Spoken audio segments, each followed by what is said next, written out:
Now, last week there were reports that a British man was arrested in Somalia by the authorities there on suspicion of links to the Al-Qaeda-linked group Alshabab. There are growing concerns in the British Somali and Muslim community more widely that a new wave of Muslim converts and British Asians are going to Somalia to join this group.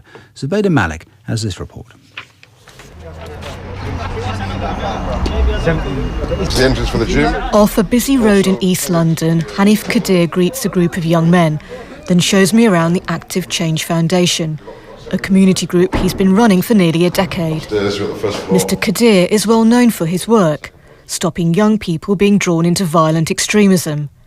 And he's worried. We've got protagonist recruiters from all directions, from Somalia, from Afghanistan, from everywhere, on our turf, ardently try to recruit our young people. Have you noticed any increase in this kind of activity, or what you're hearing on the ground? There is certainly an increase in recruitment from Alshabab, from the Alshabab network. We're hearing more of that, and in relation to what's going on in Afghanistan, there's a lot more.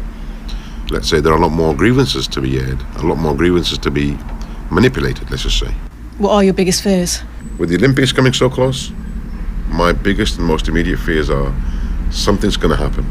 He says Somalia has become the destination of choice for would-be jihadists of various backgrounds. Last year, everybody was focusing on Somali young people going to Somalia, joining with Al-Shabaab. Pakistanis and Kashmiris going into Pakistan to join the Kashmir issue or the Afghan issue.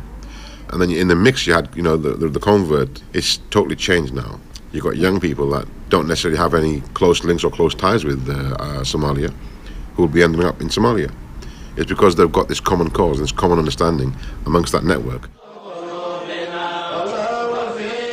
Members of Al-Sunnah wal-Jamaat chanting religious verses in a London mosque.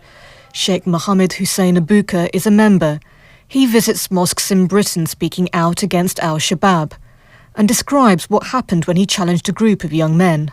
One of the mosques, I saw 11 and 13 years Somali guys who come like 4 in the morning to pray, and with the Arab man. I say to them, what are you doing this time? You are going to the school, and why do you have to come?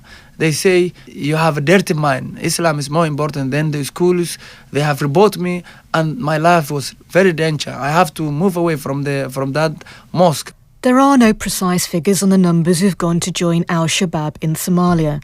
Sheikh Abuka estimates that they're in the hundreds, and he says the government doesn't appreciate how extensive the problem is. We know what's going on in Great Britain, and it's the recruitment and the brainwash is still going on. I feel sorry for the British citizen, and I feel they're very naive and they don't know what's going on. Sheikh Abuka says fighting Al-Shabaab can feel like a losing battle.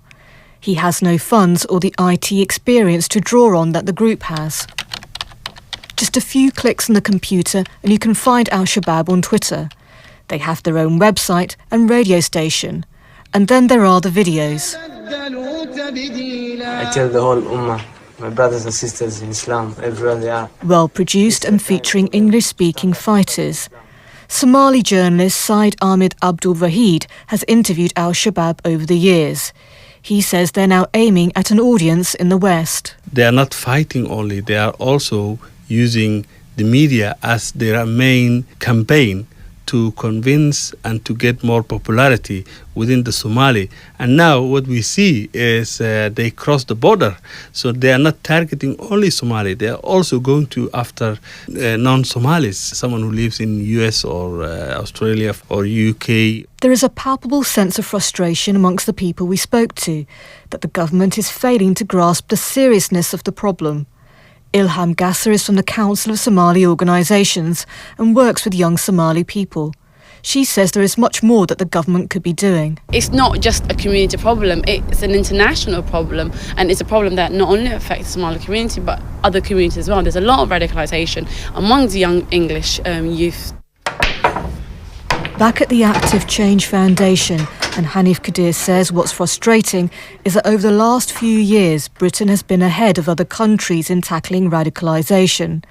But, he says, the danger is all that good work is being put at risk.